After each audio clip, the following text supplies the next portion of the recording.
الطابور الخامس مجموعة الشباب. العملاء لسه في طابور خامس. الخونة أحمد ماهر وأعوانه. احنا اللي عملنا الثورة. احنا 25 واحنا 30.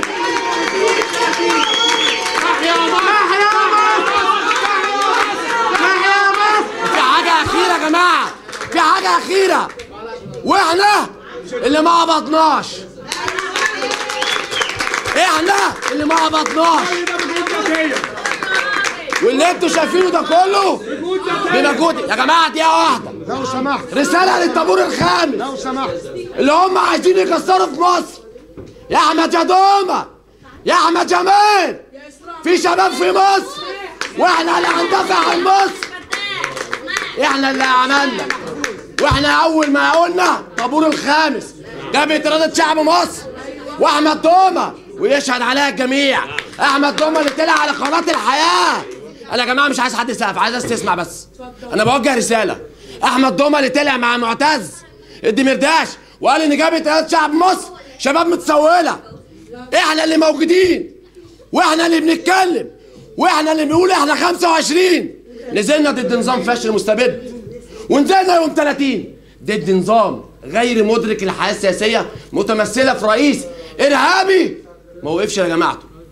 انا بقول لمحمد مرسي وجماعته، ماذا قدمت للشريعه الاسلاميه؟ قدمت لي ايه؟ في ظل سيدنا وفي اعظم من خلق سيدنا محمد. سيدنا محمد في عهده نزل الفيلم الامريكي، حد 20 نفر نزلوا ضربوهم، وقفوا امام السفاره بس ضربونا عند السفاره. ضربوهم. وزلت قدام السفاره؟ لا، ده انت نزلت لمحمد مرسي ما نصرش رسول الله، ووقفت في رابعه وقعدت في رابعه زياده عن شهرين 3.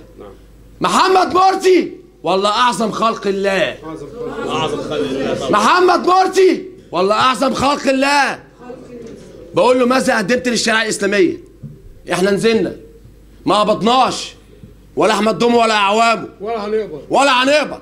واعرفوا زي ما بتقولوا، هو في الدنيا بلد، في الدنيا في عز ما في حرب، سواء ارهاب في سيناء في الداخل وسد النهضه، ارهاب في الخارج، والناس بتقول يسكت يسكت حكم العسكر. احنا بقى اللي بنقول يعلو يعطي العسكر. يحيى حكم العسكر. يحيى حكم العسكر. يحيى حكم العسكر. يحيى حكم العسكر. كلمة أخيرة بقولها لكم، احنا ما قبضناش، واللي قبض معروف. انتوا طلعتوهم في 25 أبطال قوميين.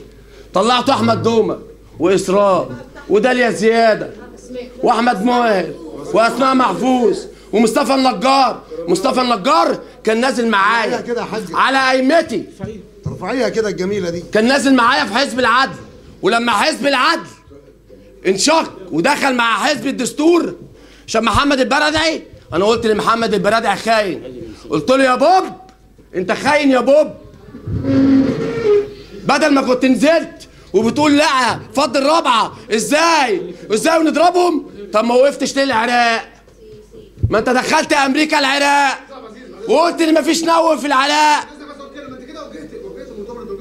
لا انا بختم كلامي يا بلال انا بختم كلامي. احنا خلصنا بقى يا يا جماعه. بلال انا هختم يا جماعه. انا كلامي دلوقتي موجه، انا كلامي موجه كده. تمام. احنا 25 واحنا 30 واحنا من اول حتى ما بحبش من اول خالص. شكرا. واحنا بنشكركم يا جماعه. كده كمان اتفقنا. ليش التحريم؟ اوعى يا سيدي.